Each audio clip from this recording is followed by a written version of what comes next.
Hi, this is Pod Save the UK. I'm Nish Kumar. And I'm Coco Khan, and this week we're talking about Tommy Robinson. Actually, sorry, his full name, convicted stalker Tommy Robinson's far-right rally. Well, his full name is actually convicted stalker Stephen Yaxley Lennon's far-right rally. But yes, we'll be talking about that and talking about the seeming breakdown of social cohesion in the United Kingdom and what we can possibly do about it. And of course, we have to talk about the political fallout for Starmer after firing our ambassador to the US, Peter Mandelson. And speaking of the US, Donald Trump is in town and I'm going down to meet some of the people protesting against his reign of terror. And later, we're going to channel some positivity with the founder of Choose Love, Josie Naughton. Well, listen, elephant in the room. Yeah. We are not in our studio. No. Let's just get it all out on the table. Right. We sometimes record this out of order, the magic of the media. So we interviewed Josie, which you will hear later, which was an absolutely brilliant conversation. And then as soon as the interview finished, all of the power in the studio went out because of what I believe to be a deep state conspiracy. Yes, they wanted to cut off our radical left podcast. We were about to name names in the Epstein files. So now we have decamped to a pub, which actually I would like to say that if this was 30p Lee and Nigel Farage, they would be choosing to be in a pub. Yes. So actually, this is maybe an opportunity for us, a crisis-opportunity for listeners to the podcast of recent episodes. That's the theme of this show. Unlike politicians doing a photo op in a pub, though, it's midday and I cannot stomach a pint of real ale. While the clock still reads 12. It was weird. It was on the way here when we were leaving our now in darkness studio to come here to the pub. Because of the deep state conspiracy. Because of the deep state conspiracy, exactly. I was just reading online about the UK power grid and its need to upgrade and some of the issues with it. And I thought to myself, conspiracy or incompetence? Well, like all conspiracies, the root of it is actually some serious administrative failures that are actually quite complicated and that would require longer-term solutions. And instead of doing that, it's just easier to go, it was the goddamn deep state and the CIA and the FBI and Jimmy Carr. Anyway, let's move on. Let's move on. I don't think this joke landed. The deep state conspiracy has put something into Coco's brain. Okay. Something was placed in Coco's cereal. By the deep state. So over the weekend, a march grabbed the attention of the nation for all the wrong reasons. Misleadingly named Unite the Kingdom, the far-right rally organised by convicted stalker Tommy Robinson has dominated headlines and it's left many of us feeling, I mean, I'll just talk to myself, I'm feeling very ground down and I feel shit, mate, actually. Yes, some of the images coming out of the rally were very intense. It was a large, mostly white and male crowd draped in St George and Union Jack flags, descending on Westminster, demanding a sort of slightly incoherent mix of things. So there was an end to asylum, another general election, and some banners calling for the banning of any public expression of religion beside Christianity, some calling for the banning of LGBTQIA plus ideology, though I doubt they included that many letters in some of the banners. But yeah, it was a sort of incoherent mix of anger, some of which seemed to be centred around the recent assassination of the American right-wing activist Charlie Kirk. Yes, and of course, don't forget protecting women and girls, because of course, convicted stalker Tommy Robinson is the perfect person to be protecting women and girls. It's pretty disturbing. Also, as everything seemingly that feels disturbing to reasonable people these days, it also somehow involved Elon Musk, who appeared via video link. Whether you choose violence or not, violence is coming to you. You either fight back or you die. Oh, God. Every time I hear that quote, it really gives me the chills, honestly. Yes, I mean, how are you feeling? So I feel that as a journalist, it's my job to understand how this came about and to understand the people that are there. Yeah. As a leftist, as someone who believes in progressive politics, it's our job to find the humanity and to build coalition. On a personal level, though, you know, there is a part of me that is I'm feeling furious, I'm feeling angry, and there's a part of me that's like, I don't want to understand the people that marched in that because I'm angry. I feel like I'm entitled to have this little moment of being angry before we build some bridges, because the fact of the matter is they wouldn't see my humanity. They wouldn't see people who have a face like me, who have a surname like mine, who are from backgrounds like mine as being human and worthy of compassion. So honestly, I'm hurt. I'm sad. And seeing Elon Musk, just hearing this man from his no doubt gated community, from his heavily bodyguarded home, talking about us and violence is coming for us and we have to do something. You're not doing anything. I mean, he's a tech billionaire and he's interested in making sure that we don't organise to take his wealth away. Yes, look, a lot of us are existing in a state of hypervigilance right now. There's a lot of concern being expressed about people travelling on their own. Certainly there was a lot of concern being expressed about people travelling on their own through London on Saturday. And there's also the emotional reaction, which is inevitable and unavoidable, of watching this and thinking, OK, I no longer feel safe in my own country. You know, and I'm sorry to people that will be sat there thinking, well, I was on this march. I mean, they're probably statistically unlikely to be listening to this podcast, but in case they are, I'm sorry for people who went on that march and thought, I'm not a racist, I'm just concerned about the future direction of our country. I'm afraid to tell you that that march has made a lot of your friends and neighbours incredibly scared to walk around the streets of their country. That's the reality. And it's not because every single person on that march is racist, but it is because the leadership and the ideas that underpin the existence of that march are, in fact, hostile. They are hostile. The reality is that Stephen Yaxley Lennon is a bad actor.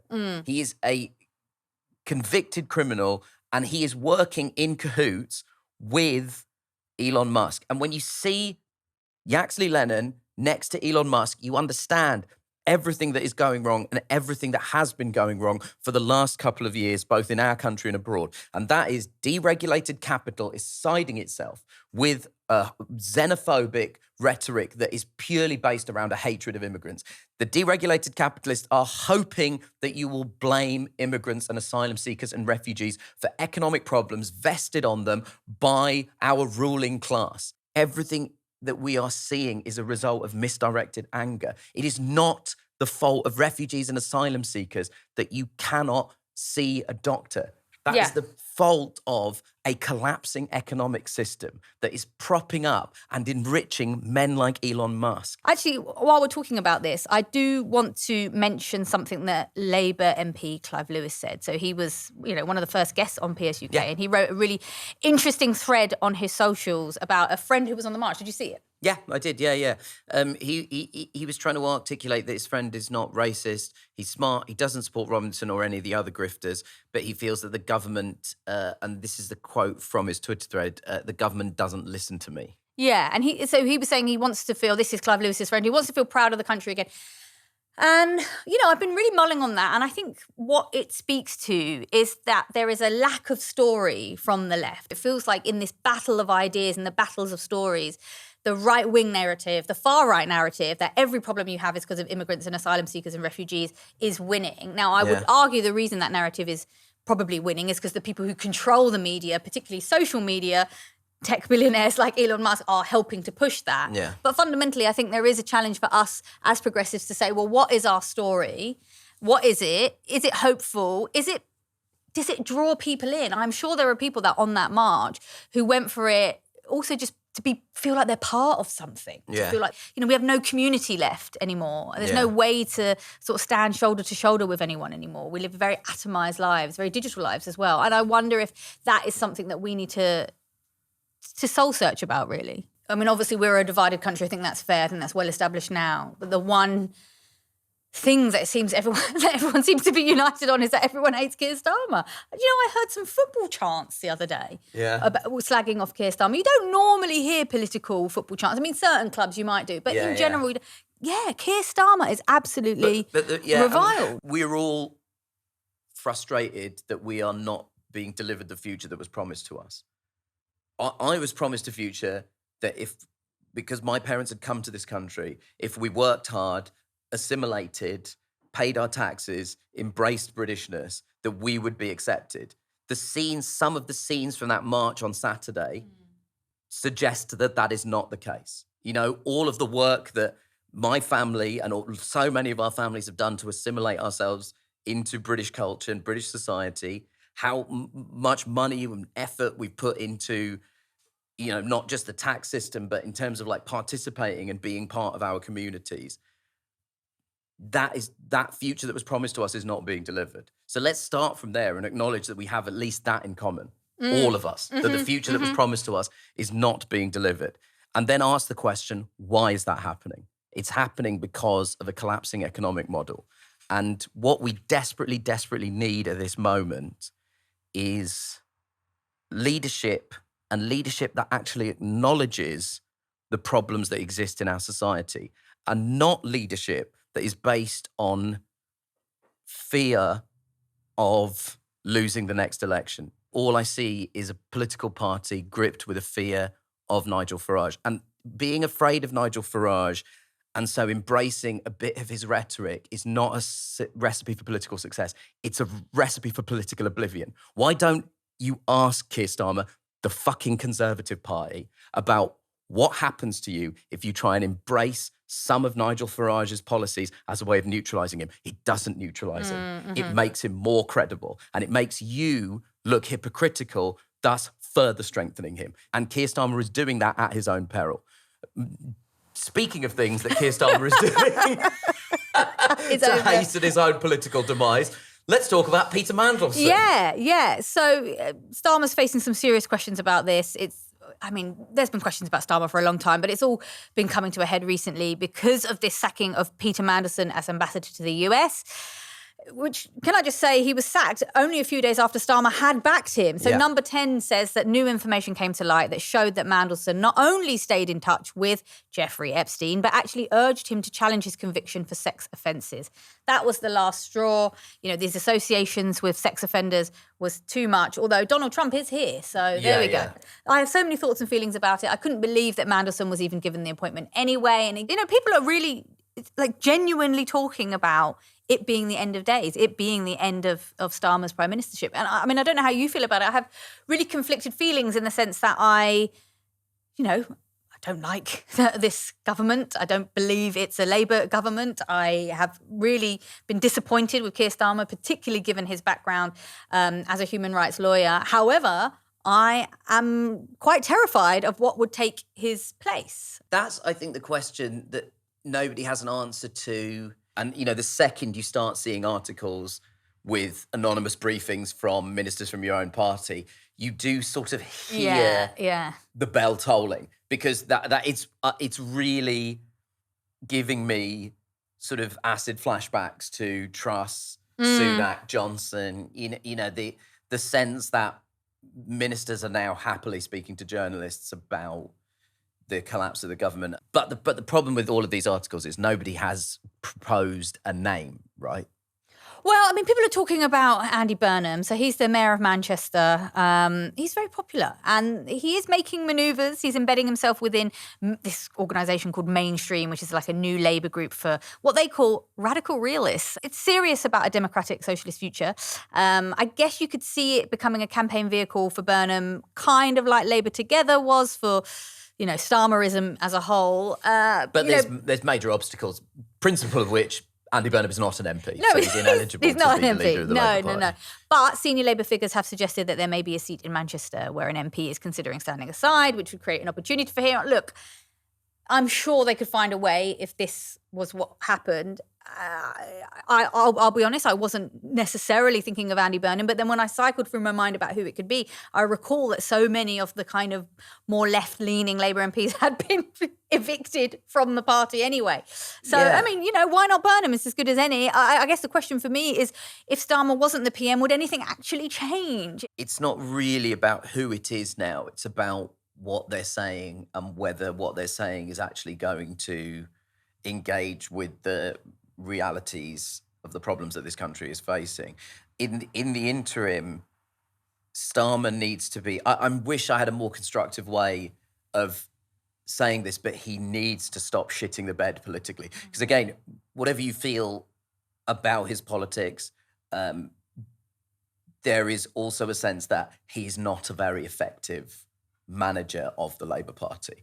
And, some of the decision-making processes behind Mandelson's appointment, plus the story this week about Paul Avendon, who is a kind of senior Starmer advisor, who's now resigned after the revelation of a string of inappropriate messages about Labour MP Diane Abbott. I'm not going to repeat any of them because they're absolutely unpleasant. And as we know, Diane Abbott is a lightning rod for some of the most appalling prejudice, racist and sexist prejudice that sits just beneath the surface of our political culture and really emerges aggressively whenever her name is mentioned. Like, the hostility she experiences is absolutely sort of horrifying.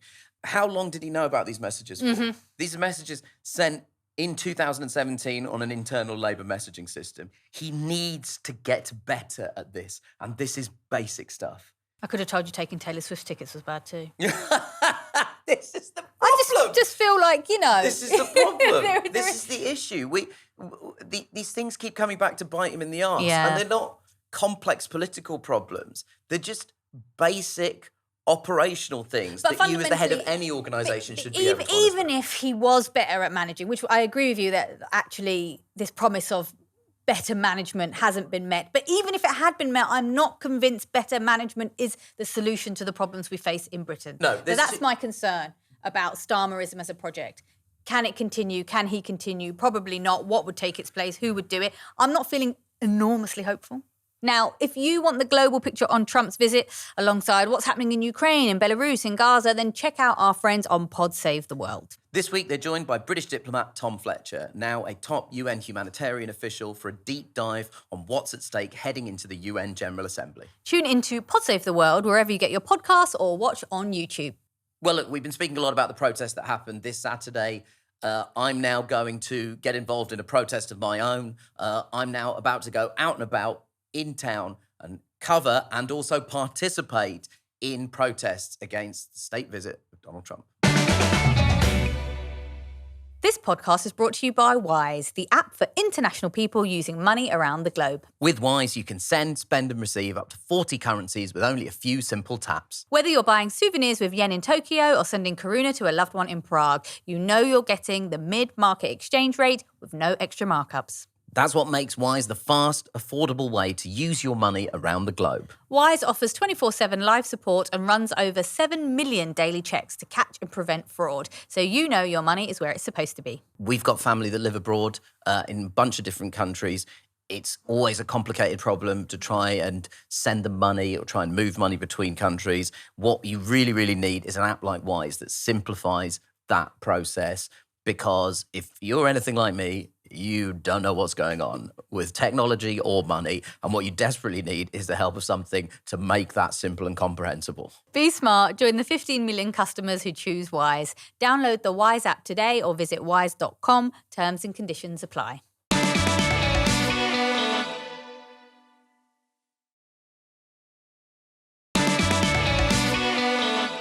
Hello, we're here at Parliament Square right now. Behind us, you will be able to see, if you're watching this, and hear if you're listening to this, a series of sound checks and the assembly of the protesters who have been on the march. They've now arrived in Parliament Square, just in the shadow of the Houses of Parliament, for the Stop Trump protest. I'm going to be hosting the speakers stage, so there's going to be a whole load of speakers coming up to talk about why occasions like this are incredibly important to our democracy.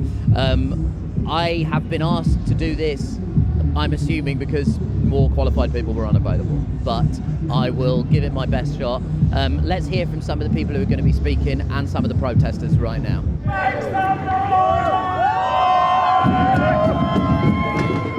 We're here because I stand against fascism, I stand against anti-migrant, anti-refugee sentiment. Trump is the genocide enabler. That's my main reason for being here. Without him, Israel would be nothing. They would have no opportunity to do what they've been doing, which is essentially committing genocide. And we feel that his policies are detrimental to the world, not only to Britain, but also to America.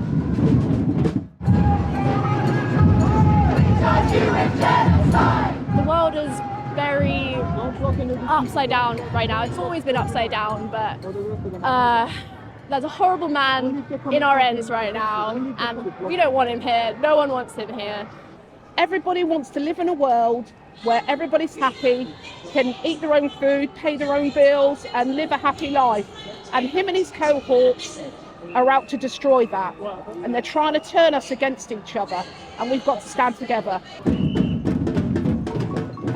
I'm here because it's not good enough just to be an ally. You have to actively be out and proud, because there are too many of the other side that are prepared to put their money where their mouth is. And you can see today that there are no police with riot gear on. They're all just standing here watching. And that's the difference between today as in last week. And everybody, it's not good enough to sit at home and say you're not happy about this. You have to actually do something about it, because the other side is doing something, and they will win unless we get loud and proud and out.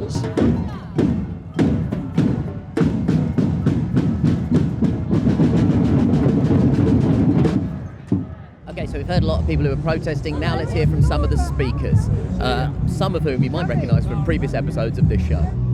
I'm with Zoe Gardner, friend of the show and past, future and current guest on Pod Save the UK. And what are you going as? Convener? Organiser? I'm a spokesperson for Stop Trump Coalition today. Yeah. And generally speaking, a researcher and campaigner on migrants' rights. And listen, you've been out doing the media rounds, as always, Zoe, doing God's work, turning up on shows, answering some of the dumbest questions ever been asked in human history.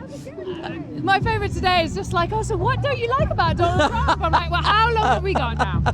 Why is it important that we're doing this today, right now, for British people? Look, last weekend we saw Tommy Robinson mobilise a really huge movement of people, and that movement was funded directly by Elon Musk. Yeah, right, yeah. Elon Musk also funded Donald Trump and got him into power in the United States. So, like, we need to recognise that these movements are connected. It's the same money and it's the same narrative. And the narrative is that migrants, and especially Muslim men, are a sexual threat to our women.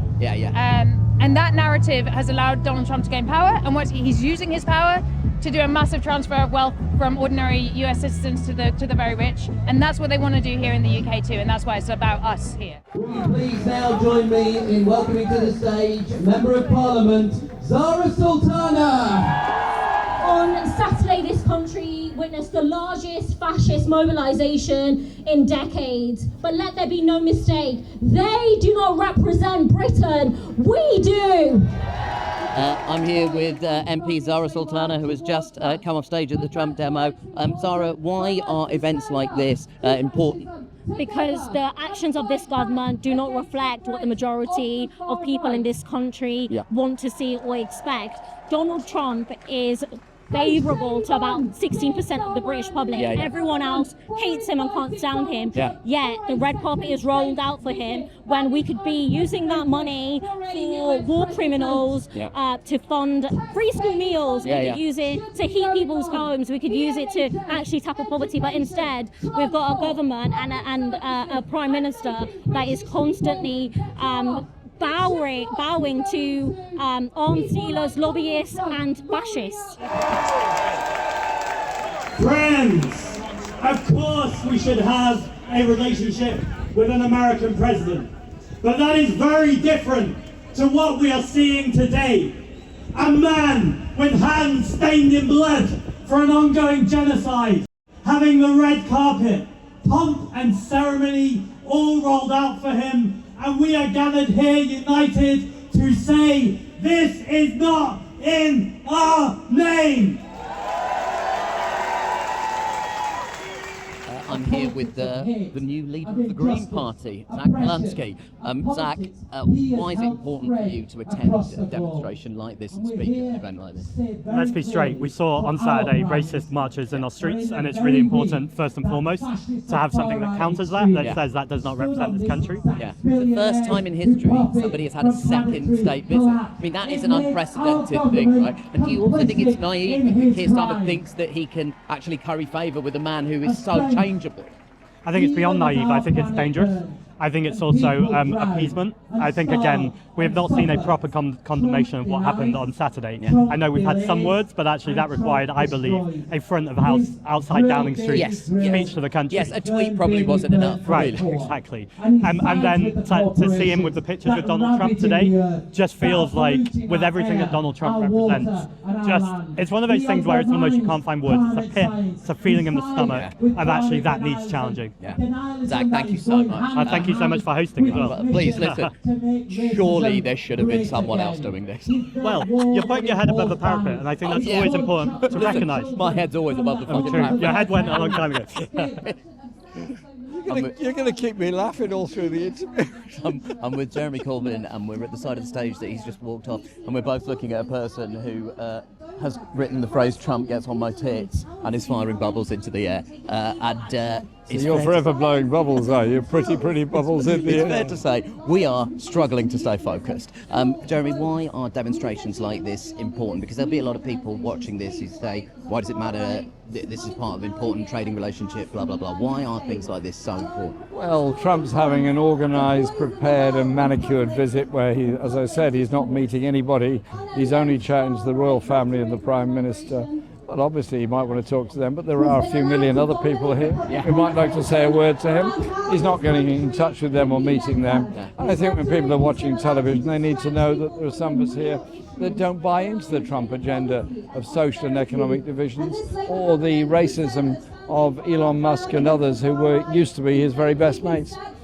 How dangerous a political moment are we in right now, given what we've seen on Saturday in terms of, a march led by the man you rightly referred to as Stephen Yaxley Lennon? How dangerous a moment are we in as a country? I think we're in a very dangerous moment, but it's not a good idea just to keep saying in panic it's a dangerous moment. We have to be determined to understand why it's come about.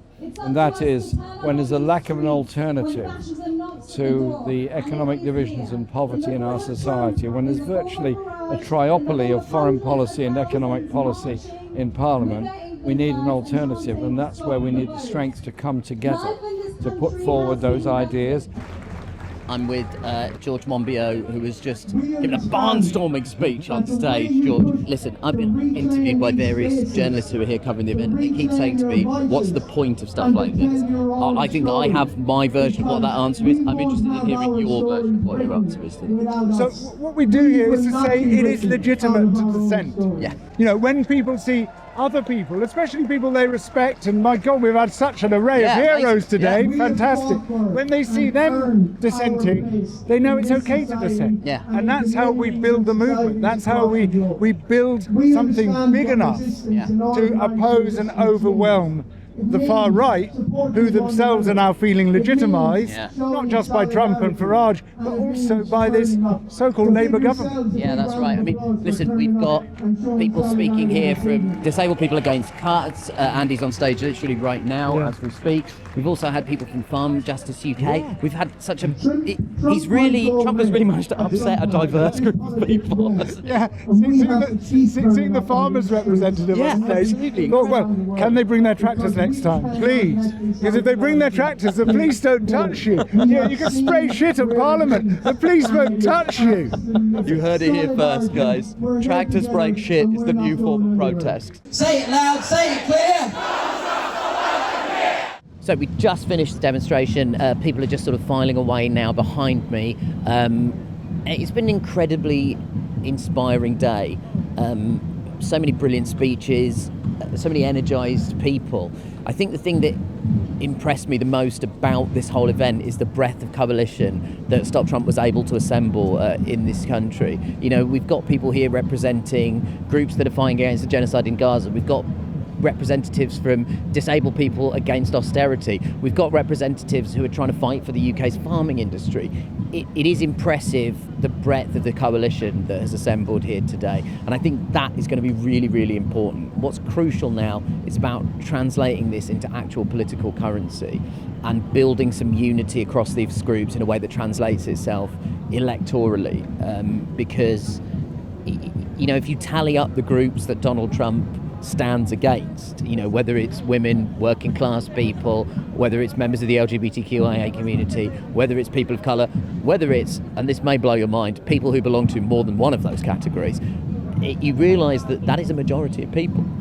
And it's about harnessing that in a way that actually makes an impact in national politics. A lot of us would have been watching the scenes from Saturday with a rising sense of horror, but we will have been doing it in our own homes, on our phones. And that can feel incredibly isolating. And actually getting out and being amongst people is actually something that combats that isolation and also fosters a sense of community, which we're going to need in the coming years. I've been asked repeatedly by journalists who were looking for a soundbite whether this is, essentially immature politics, whether there is a reality that the UK needs, a trading relationship with the United States of America. What I would say is the UK needs a trading relationship with America and has to have diplomatic channels open. Yes, that is probably true, but the reality is Keir Starmer has produced something genuinely historic, and unfortunately for him, it's not in a good way. Donald Trump is the first person in the history of this country to have a second state visit extended to them. That matters. That symbolism matters. And I think it's desperately naive if Starmer thinks that he knows the way to flatter Trump into something that's actually going to translate into tangible benefits for this country. That suggests he hasn't sufficiently studied the history of Trump as a man or as a politician. He is eminently changeable. You can flatter him all you want, but he will still turn around and flip you off when it comes to crunch time. So it's really important that people express their demonstration to this, and I'm really pleased and proud to have been part of it, and really thankful to all of the people that put it all together.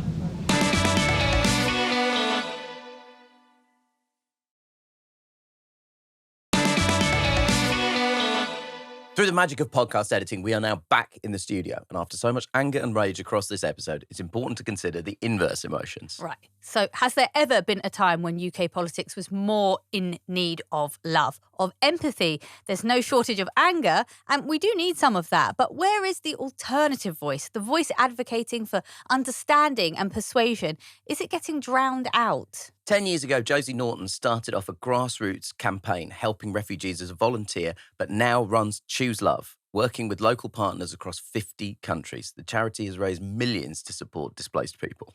PS UK people, you may not know Josie, but you probably know the T-shirt. You might have one. It's the Choose Love T-shirts. They've been worn by lots of quite famous supporters, including Judi Dench, Julia Roberts, and of course, our very own Nish Kumar. Yeah, that's a real drop-off from 2 to 3. I'm gonna take a shot in the dark and say Julia Roberts' ones don't have as much tit sweat on them as mine currently does. I feel like there's a charity auction for your tit sweat. I think so. That is in the future. Someone's going to want that for Christmas this year. Yeah. Anyway, Josie Naughton, CEO of Choose Love, welcome to Pod Save the UK. Hello, thank you so much for having me. It's not often you go, you have to follow an anecdote that involves the phrase tit sweat.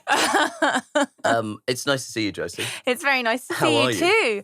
I think like everyone, like lots of things all at once. It's a weird time to be alive and be a human, but also, so you're feeling kind of heartbreak, but also there's a lot of like energy because we've got to be doing better and doing more. So it's, a lot of things at once. We're obviously talking to you on the morning of the Trump protest, but also the morning of a huge event that's happening at Wembley.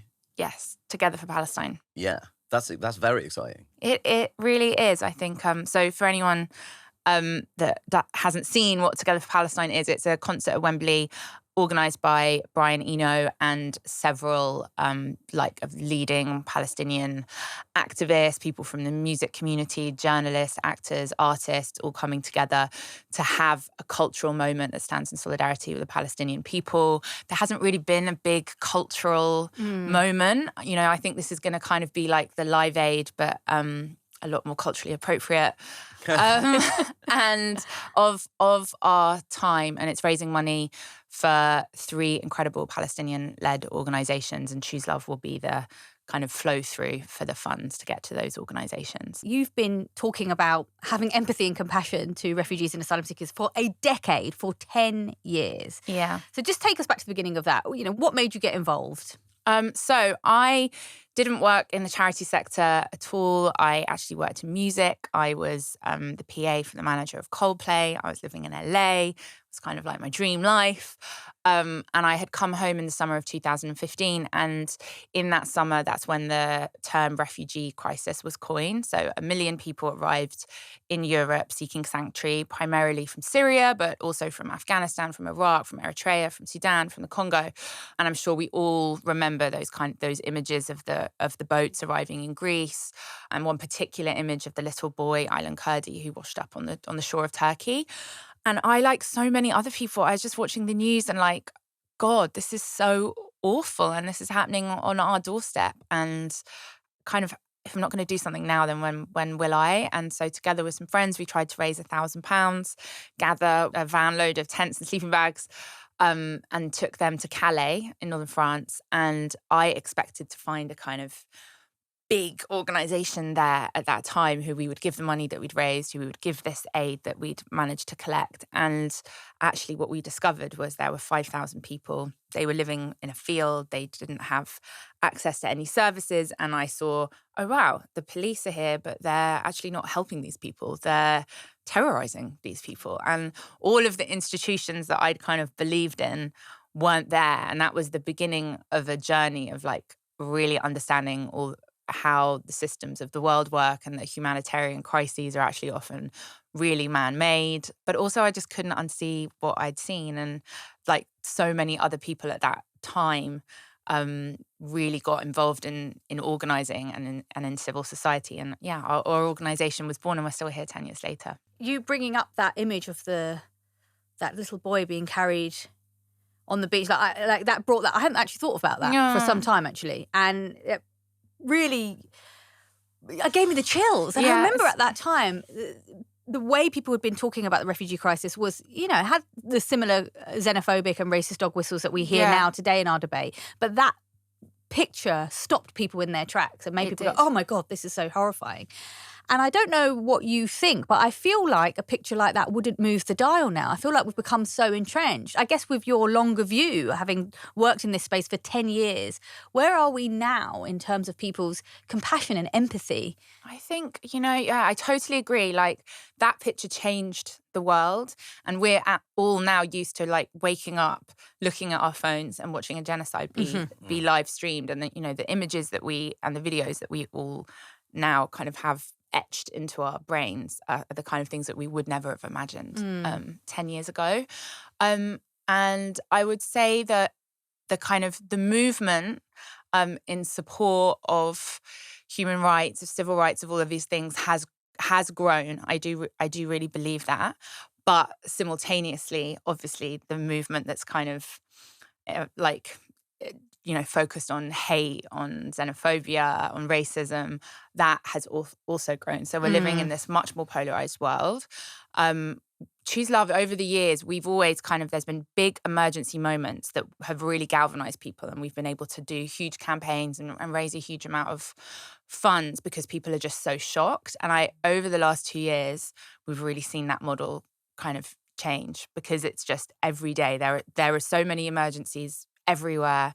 There are so many horrific images, and I think people are feeling overwhelmed. They're feeling maybe desensitized. They're feeling so upset that they kind of have to look away.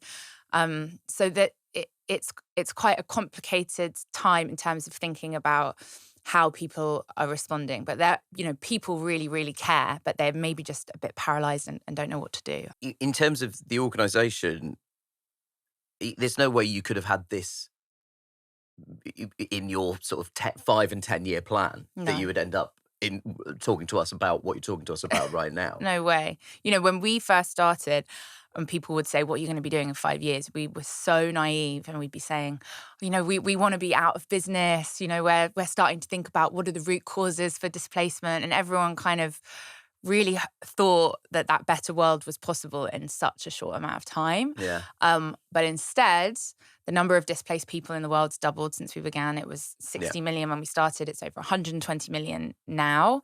And so I think we've now kind of really understood that our work is more important than ever. The needs are greater than ever before. And so actually we're kind of really building an organisation for the long term that can support local organisations and invest in communities, because we really believe that that's the only way that we're gonna have change. Why do you think that is? Why have politicians not chosen love, as it were? I ask myself that question quite a lot. Yeah. Because within the year of Choose Love starting, and the image of Aylan Kurdi, which for those of us who saw it is something that I suspect none of us will ever forget. And Yeah. it's, it's a child's dead body. Like, there shouldn't be anything Yeah.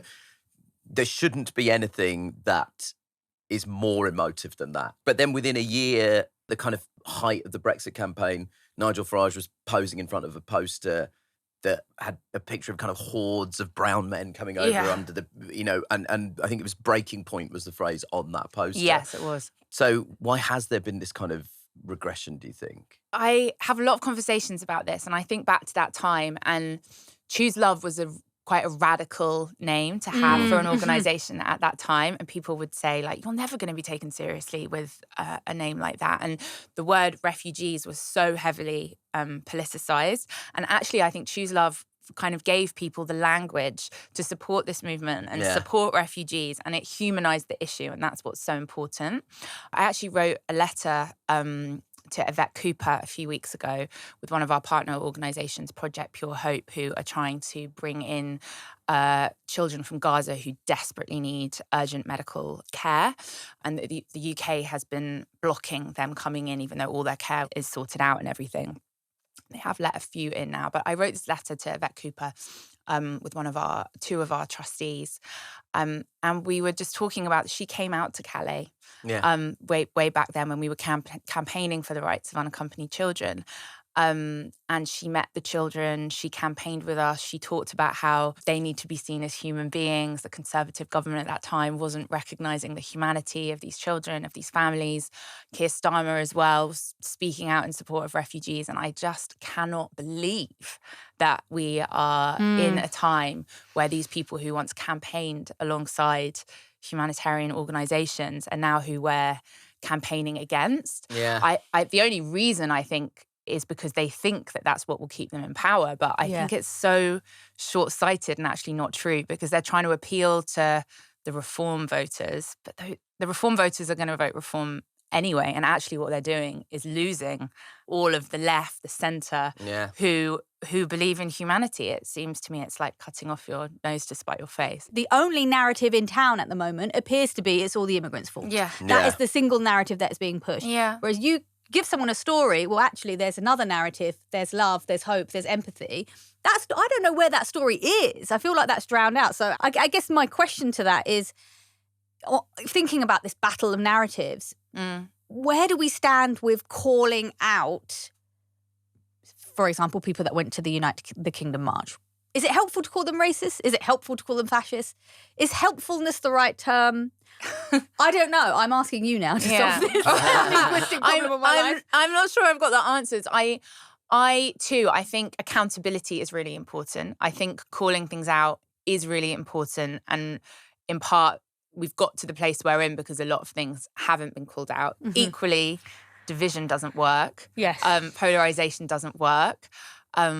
We have to understand that there are people who are quite rightly upset about lack of opportunity, about lack of housing, about lack of ability to get medical appointments, about quality of education. But we are not getting the message across to them well enough.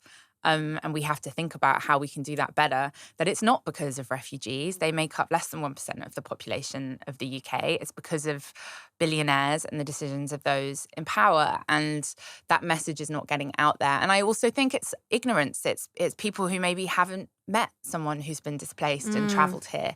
And I've seen so many examples of people that we work with who've ended up having an incredible relationship with their neighbour in the place that they've moved to, and their neighbours ended up saying, wow, you know what, I had a totally different view of what someone from Syria was like, and actually, wow, you've become like my neighbour, my family, and you cook the best food I've ever had in my whole life. And so we need to find a way to tell those stories, and it's hard. I myself find myself feeling like I run an organisation called Choose Love, and I feel so angry. And you really have to talk to yourself, no, you have to have empathy. That's the only way we're going to move forward, and that is actually what they've won if we get grounded in hate. But it is difficult, and then as you say, that kind of war of narratives, we are all kind of slaves to Instagram and social media, and that's how all of us run our businesses, our organizations, our lives. And for us, when we do posts about the incredible work of our partners, a video of a gorgeous art program in a school, it gets no reach. Yeah. It gets like a couple of 100 likes. When we do a post that's like very angry, it gets huge reach. It gets such a huge number of likes. We need that engagement in order to get donations. So we we're like, we want to be spreading more of the message of love, but we also have to be kind of balancing that. And it's really, really difficult. How do you stay up? Because, you know, I would still consider you one of the most optimistic and upbeat people I know.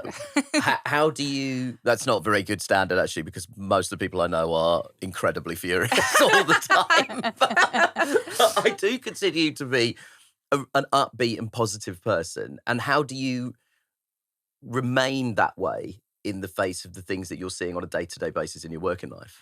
I mean, I definitely have my moments. Yeah. But I think, you know, the people... It sounds cheesy, but the people that we work with, they have been through things that we could never imagine. They have been victims of the hugest injustice. They may have lost family members. They have, you know, smelled what it's like when a bomb has dropped and people have been killed. It's, you know, the things that I've heard people tell me about, but they still have hope for their lives, hope for their families. They're like inviting you round for dinner, be that in their house in the country that they've resettled to, or in a tent in a refugee camp. And I think if those people can be upbeat, then I have to be able to as well. And we get to see the worst of humanity, but we also get to see the very, very best of humanity. And I think I really do, maybe it is naive, but I really do believe that best of humanity will win out in the end. We're just in a quite dark moment right now, but I do believe that the equal and opposite force